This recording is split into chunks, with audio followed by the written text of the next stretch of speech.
வணக்கம் மக்களே! எல்லாரும் எப்படி இருக்கீங்க?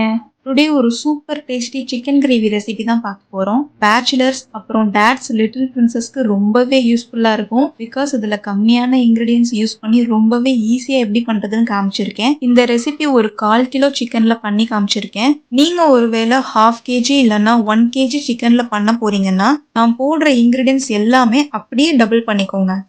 என்னோட சேனலை சப்ஸ்கிரைப் பண்ணாதவங்க கண்டிப்பா சப்ஸ்கிரைப் பண்ணிக்கோங்க. கூட வர பெல் ஐக்கானையும் மறக்காம கிளிக் பண்ணி வச்சுக்கோங்க. ஸோ வாங்க இது எப்படி பண்றதுன்னு பார்க்கலாம். இப்போ ஒரு கடாயில உங்களுக்கு தேவையான அளவு எண்ணெய் ஊற்றிக்கோங்க. நான் கொஞ்சம் நிறையவே ஊற்றிக்கிறேன். பிகாஸ் எனக்கு நிறைய ஆயில் ஊற்றினா பிடிக்கும்.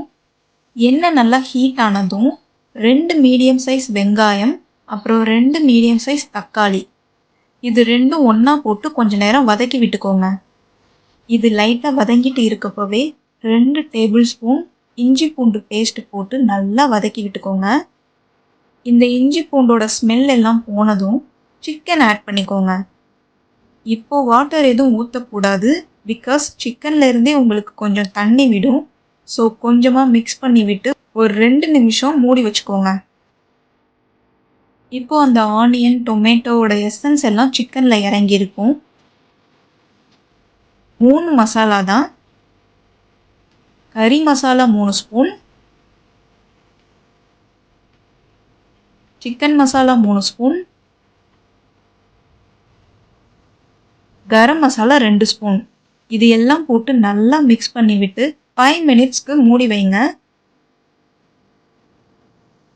இப்போ நம்ம போட்ட மசாலா எல்லாம் சிக்கன்ல இறங்கியிருக்கும். ஃபைனலா இதில் 2 ஸ்பூன் மிளகாய் தூள், கொஞ்சமாக மஞ்சள் தூள், 1 ஸ்பூன் தூள் உப்பு. நீங்கள் மிளகாய் தூள் அப்புறம் உப்பு பார்த்து போட்டுக்கோங்க.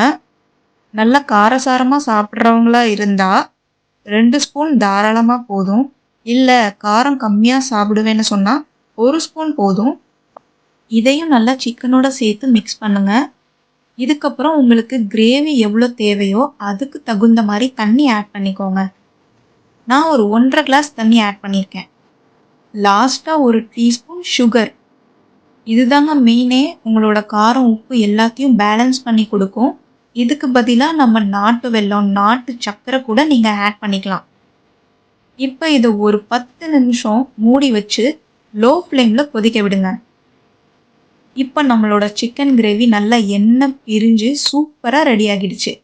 ஃப்ரெஷ்ஷாக கொத்தமல்லியில் தூவி ரைஸு, சப்பாத்தி, இட்லி, தோசை நீங்கள் எதுக்கு வேணாலும் வச்சு சாப்பிட்லாம். அல்டிமேட்டாக இருக்கும். அவ்வளோதான் மக்களே, என்னோட டிஷ் உங்களுக்கு பிடிச்சிருந்தா கண்டிப்பாக லைக் பண்ணுங்கள். மறக்காமல் என்னோட சேனலை சப்ஸ்கிரைப் பண்ணி வச்சுக்கோங்க. தேங்க்ஸ் ஃபார் வாட்சிங்.